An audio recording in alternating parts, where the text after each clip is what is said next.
আসসালামু আলাইকুম ভিউয়ার্স, সবাই কেমন আছেন? আশা করি সবাই ভালো আছেন। গত ভিডিওতে দেখিয়েছিলাম আমার কোরআন শরীফের স্ট্যান্ড। তো এটা কিন্তু যে আমি সাজিয়ে নিয়েছি, এখানে সেট করে নিয়েছি, কিন্তু এটা কিন্তু অনেক সুন্দর লাগতেছে দেখতে, আপনারা সবাই দেখতে পাচ্ছেন। তো আজকে চলে যাচ্ছি নতুন আরও একটি জিনিস নিয়ে, সেটা হচ্ছে আমি এখানে এখন চকলেট বানাবো। তো এখানে আমি নিয়েছি হোয়াইট চকলেট, এটা হচ্ছে ব্লুবেলের। এটা কিন্তু অনেক ভালো ভালো একটা ব্র্যান্ড। আর এখানে দুইটা মোল্ড নিয়েছি, এই দুইটা মোল্ডে আমি আর কি বানাবো। তো ফার্স্টে আমি চকলেটগুলো টুকরো টুকরো করে কেটে নিচ্ছিলাম। চকলেটগুলো খুব ছোট ছোট করে কেটে নিতে হবে। এরপর এটাকে এটাকে এরপর গলিয়ে নিতে হবে। তো সেটার জন্য আমি যেটা করব, একটা বাটিতে আমি গরম পানি নিব। গরম পানিটা এমন হবে যেটা আপনি আঙ্গুলটা ভিজাতে পারবেন, মানে আপনার আঙ্গুলে তাপমাত্রা সহ্য করতে পারবে এমন গরম নিতে হবে। বেশি গরম নিলে কিন্তু চকলেটটা এখানে জমে যাবে। তো এরপর আমি চকলেটটা কিন্তু ওইটার মধ্যে একটা ছোট একটা চামচের সাহায্যে এটাকে নাড়াচাড়া করে এটাকে মিক্সড করে নিয়েছি। এরপর ওইটা কিন্তু আমার সেট করা হয়ে গেছে। আর এরপর আমি ব্ল্যাক চকলেট, যেটা ব্লুবেলের, এইটা আমি এখন সেট করে দেখাবো। মিল্ক চকলেটটা আমি ভিডিওটা একদম শর্ট করে দেখিয়েছি, কিন্তু এটা আমি একটু লং ভিডিও দেখাবো। তো এইখানে কিন্তু আমি চকলেটটা কাটতেছি, এটা আমাকে এখন স্লাইস করে কেটে নিতে হবে। চকলেটগুলো অনেক শক্ত থাকে, তো এইগুলো ফ্রিজে সংরক্ষণ করে রাখাটাই ভালো।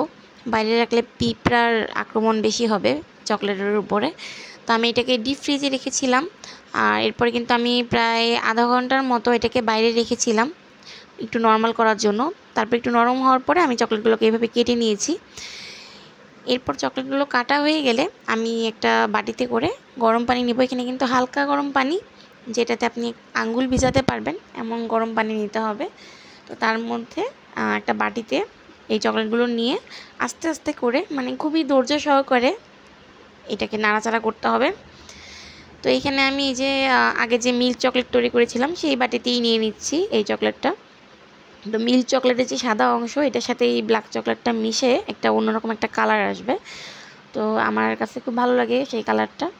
তো এখানে কিন্তু এক্সট্রা কোনো সুগার অ্যাড করতে হবে না, কিন্তু আপনারা যারা একটু মিষ্টি বেশি খেতে চান তারা এখানে মিষ্টি জন্য একটু সুগার অ্যাড করতে পারেন, বা যারা এর সাথে যদি একটু বাদাম অ্যাড করতে চান, কাজু বাদাম বা চীনা বাদাম, বা এর সাথে যদি অন্য কোনো ড্রাই ফ্রুটস অ্যাড করতে চান সেটাও করতে পারবেন। তো এইভাবে আপনাদের পছন্দ মতো, ইচ্ছা মতো আপনারা যে কোনো ধরনের চকলেট তৈরি করে নিতে পারবেন। তো এখানে কিন্তু আমি 2 রকমের মোল্ড ইউজ করেছি। তো আপনারা চাইলে আরও বাজারে আরও অনেক ধরনের মোল্ড কিনতে পাওয়া যায়, চকলেট মোল্ড। তো সেরকম কিনে আপনারা চকলেট তৈরি করে নিতে পারবেন। তো আবার অনেকে আছে পাইপিং ব্যাগের সাহায্যে, বিভিন্ন নজেলের সাহায্যে অনেক ধরনের শেপ তৈরি করে নিতে চায়, তো সেরকমও চাইলে করতে পারবেন। তো যাদের বাসায় নজল আছে বা এই ধরনের পাইপিং ব্যাগ আছে, তারা সব ধরনভাবেই চকলেটটা তৈরি করে নিতে পারবেন। আর এই চকলেটটা যদি আপনি চান যে ডাইরেক্ট এইভাবেই খেতে, তো এইভাবেও কিন্তু খেতে পারবেন। এই চকলেটটা একদমই সম্পূর্ণই ভালো, মানে এটাকে কুক করতে হয় না, একদম মানে ভালো মতন একটা অবস্থায় থাকে। তো এই চকলেটটা আমি এইভাবে করে যে কিন্তু মেল্ট করে নিচ্ছিলাম, এটাকে ভালো মতন এটাকে গলিয়ে নিতে হবে। এখানে কিন্তু অনেক সময় লেগেছে আমার, এটা টাইম আসলে এখানে ধৈর্য সহকারে কাজটা করতে হবে, কারণ কি এটা সহজে গলতে চায় না, যেহেতু গরম পানিটা হচ্ছে আপনার হালকা গরম। তো এই ক্ষেত্রে হচ্ছে অনেকটা সময় নিয়ে ধীরে সুস্থে কাজটা করতে হবে। দেখুন আমি কিন্তু অনেকটা টাইম নিয়ে করেছি, তো ভিডিওটা একটু টেনে দিয়েছি, এই জন্য মনে হচ্ছে যেন খুব তাড়াতাড়ি হয়ে যাচ্ছে, আসলে কিন্তু তাড়াতাড়ি হয়নি, এটা করতে আমার অনেকটা সময় লেগে গেছে। তো এইভাবে করে আস্তে আস্তে করে ধৈর্য সহকারে আপনার এটা চামচ দিয়ে আস্তে আস্তে করে নাড়তে হবে। আর এটা এইভাবে, ঠিক এইভাবে কিন্তু আমার এই মিক্সচারটা কিন্তু হয়ে গেছে। এখন আমি চকলেটটা সেট করে নিব।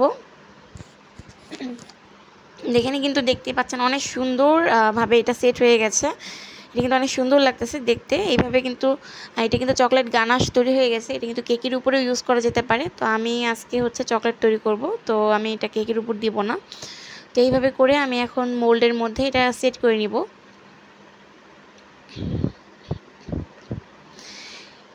এভাবে একটু একটু করে মোল্ডের মধ্যে দিয়ে দিতে হবে চকলেটগুলো।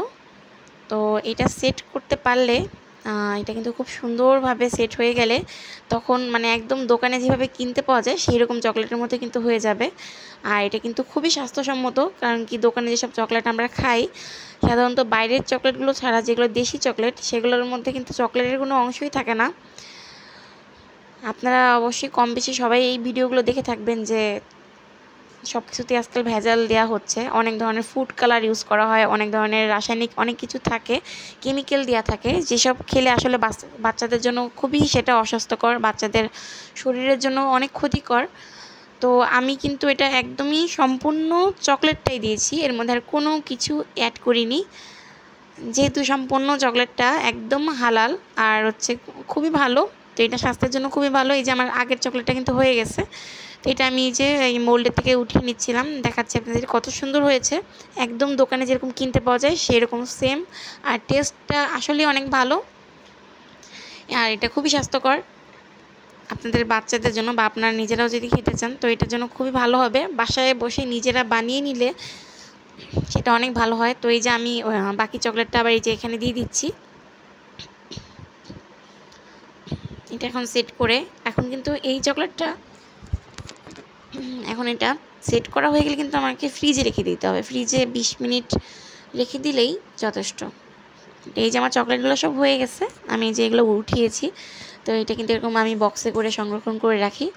এটা অবশ্যই নর্মাল টেম্পারেচারে রাখতে হবে, রুম টেম্পারেচারে রাখার চাইতে ফ্রিজে রাখা ভালো। নর্মাল ফ্রিজে রাখলেই আপনার এই চকলেটগুলো ভালো থাকবে, কয়েকদিন পর্যন্ত ভালো থাকে, 1 মাস পর্যন্তও ভালো থাকবে। যদি আরও বেশি দিন সংরক্ষণ করতে চান সেক্ষেত্রে আপনাকে ডিপ ফ্রিজে রাখতে হবে।